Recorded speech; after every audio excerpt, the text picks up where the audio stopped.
விளக்கினகான் புள்ளரையின் கோயிலில் வெள்ளை விழிசங்கின் பேரரவம் கேட்டிலையோ. பிள்ளாய் எழுந்திராய் பேய்முலை நஞ்சுண்டு கள்ளச்சகடம் கலக்கழிய காலோச்சி வெள்ளித்தரவில் துயிலமரந்த வித்தினை உள்ளத்து கொண்டு முனிவர்களும் யோகிகளும் மெல்ல விழுந்து அரியன்ன பேரரவம் உள்ளம் புகுந்து కుళిరందు ఏలోర్ ఎంబావాయ్.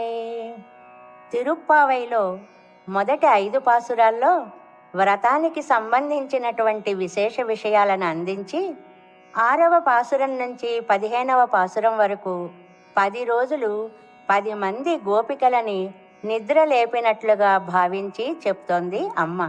మొదటి గోపిక ముగ్ధ. ఆవిడను లేపడానికి కొన్ని గుర్తులు చెప్తున్నారు ఈ పాసురంలో. ఓ అమ్మాయి, పక్షులు ఆహార సంపాదనకి బయలుదేరుతున్నాయి. పక్షిరాజైన గరుడుని మీద స్వామి విష్ణుమూర్తి ఎంత ఆనందంగా విహరిస్తాడు. ఆయన కోవిలలో ఆలయంలో తెల్లని శంఖం పిలుస్తున్నట్లుగా ధ్వనిస్తోంది. వినిపించడం లేదా?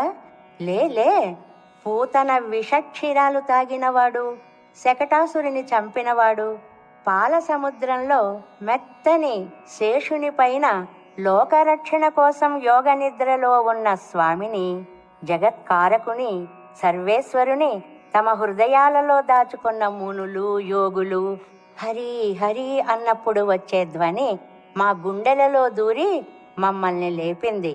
అమ్మా, నువ్వు కూడా వెంటనే లేచిరా తల్లి అంటుంది సూడి కొడుత్త నాచియార్.